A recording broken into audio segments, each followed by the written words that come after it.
They say that sometimes the best team doesn't always win, and we tend to agree with those thoughts. A popular sports cliche says, a win's a win, and some teams have been able to say this even though their opponent handed them the victory on a silver platter. I'm DeQwan Young, and today we present the top 10 times a sports team handed their opponent a win. And a big shout out to Custard Plays Madden for suggesting this idea. Number 10, Jazz sing number 6 to MJ. The Utah Jazz accomplished a lot with superstars Karl Malone and John Stockton, except when a championship ring. After losing to Michael Jordan's Chicago Bulls in the '97 NBA Finals, the Jazz looked to get revenge when the two teams met again in '98. The Jazz were seconds away from forcing a Game 7 at home, and they put the ball in Malone's hands to seal Game 6. And you don't want to let Michael Jordan get one last shot. Jordan, open, Chicago with the lead! With Malone turning it over, Jordan won ring number 6, while the mailman retired without a championship ring.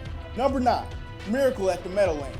The New York Giants were hosting the Philadelphia Eagles during a game at the Meadowlands in 1978. The G-men led 17-12 in the waning seconds and just needed to call a quarterback kneel to ice the game. However, head coach John McVay told his team to run the ball. When he said run the ball, we didn't think he meant this. We're inside 30 seconds. The Eagles have no timeouts. Wait a minute. Here's a free foot. I don't believe it. The Eagles pick it up and Herman Edwards runs it in for a touchdown. Now that's a giveaway. Number 8, Red Sox make the Mets World Series champions. The Boston Red Sox faced the New York Mets in the 1986 World Series, and it would turn out to be a classic.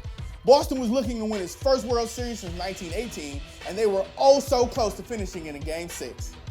Boston took a 2-0 lead to the bottom of the 5th, only for the Mets to tie it up. Boston took a 1-run lead into the bottom of the 8th, only for the Mets to tie it up. In the infamous 10th inning, Boston jumped out to a 2-run lead. Curveball, and that's going to be hit to center, base hit. And now suddenly with 2 out in the 10th inning, and that's going to be hit into center field, base hit. Here comes Carter to score, and the tying run is at third in Kevin Mitchell. And it's going to go to the backstop. Here comes Mitchell to score the tying run. And Bill Buckner would live in infamy for this.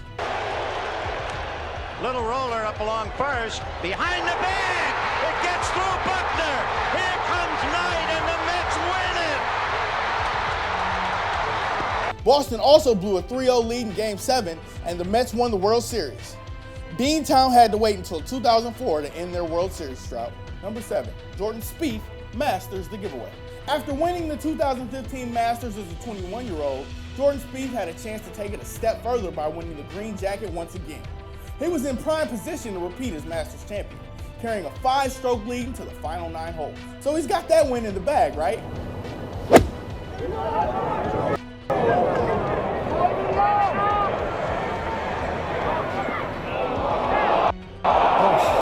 This opened the door for Danny Willett to win the Masters as Spieth's quadruple bogey on the 12th hole cost him the chance of repeating.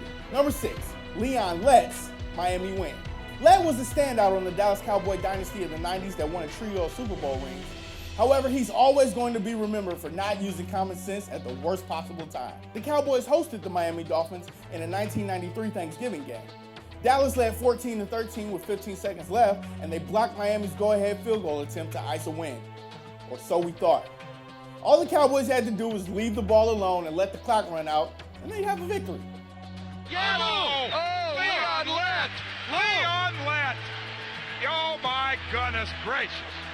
Miami kicked the game-winning field goal, ensuring that Leon Lett lived on in infamy for the wrong reasons.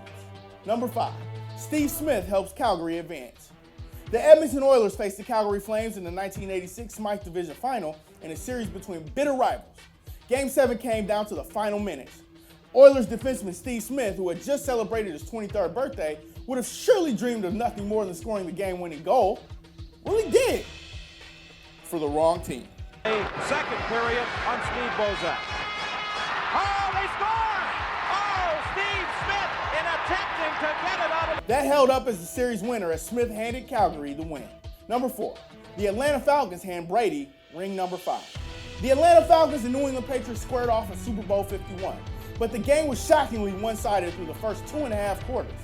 2 Patriots turnovers, including a Tom Brady pick 6, helped Atlanta jump ahead 28-3. Offensive line pass is picked. Intercepted Robert Alford. He's gone. There are no flags. And the Falcons add to their lead. Alford with a pick 6. With 3 catches, 76 yards in a game. Never had a 100-yard game in the NFL. Here is Coleman, end zone, touchdown. Well, Atlanta committed mistake after mistake. Out of the shotgun, Ryan gets hit. Ball is out. This is a fumble. New England has it. Ryan is sacked. What a play. Holding, number 70 offense. 10-yard penalty. Replay third. In overtime, this. To White. He's in. Patriots win the Super Bowl. Insanely awesome credit to the Patriots, but how does a team of 53 players do everything wrong? You had one job, Atlanta. Number 3, the Cubs blamed Steve Bartman and not themselves. The Chicago Cubs faced the Florida Marlins in the 2003 NLCS. Chicago was looking to reach its first World Series since 1945 and looked primed to do so after jumping out to a 3-1 lead in the series. Chicago took a 3-0 lead to the top of the 8th, and here's a refresher of the Steve Bartman incident. Again in the air, down the left field line, reaching into the stands and couldn't get it.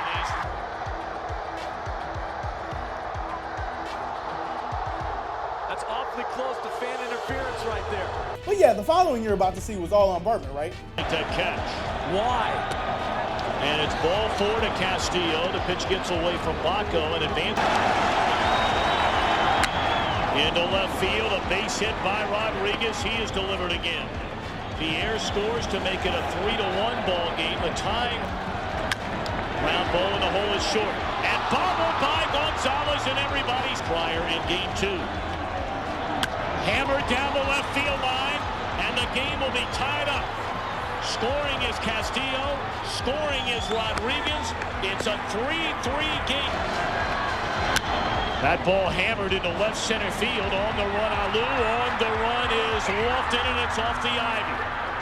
3 runs are going to score on a double by Mordecai. So the Marlins win Game 6 and erase a 5-3 deficit in Game 7 before winning their 2nd World Series championship, which was gift wrapped to them by a Cubs meltdown in Game 6. Number 2, the Seattle Seahawks hand Tom Brady ring number 4. If Falcons fans want to feel better, then just think about what Seattle Seahawks fans went through in Super Bowl 49. With the best defense in the NFL, you would have expected the Seahawks to close out the Patriots in the 4th quarter, leading 24-14. Well, with just over 2 minutes left, Julian Edelman puts New England up by 4. Seattle marched all the way downfield and just needed Marshawn Lynch to gain a half yard on 3 carries. 5. Pass is intercepted at the goal line by Malcolm Butler. Easy decision, right, Coach? Number 1, the White Sox throw the 1919 World Series. The Chicago White Sox faced the Cincinnati Reds for the 1919 World Series, but 8 White Sox players took bribes from gamblers to throw the series, and they did just that. All 8 players involved were given baseball bans for life, including franchise star Shoeless Joe Jackson. Over the decades, people have fought for Jackson to be inducted to the Baseball Hall of Fame, but to no avail so far. The 1919 Black Sox scandal remains by far the most embarrassing moment for Major League Baseball, and that's giving away a game, period, cut and dry. Say it ain't so, Shoeless Joe. Who else do you think handed over an easy victory at one time or another? Join us in the comments below. If you like this video and learned a thing or two, clicking the like button helps us out a ton, and we truly appreciate it. If this is your first time coming around on Total Pro Sports though, subscribing is a great idea because we put out videos like this every single day. But as always, thanks for watching, and we'll see you guys next time.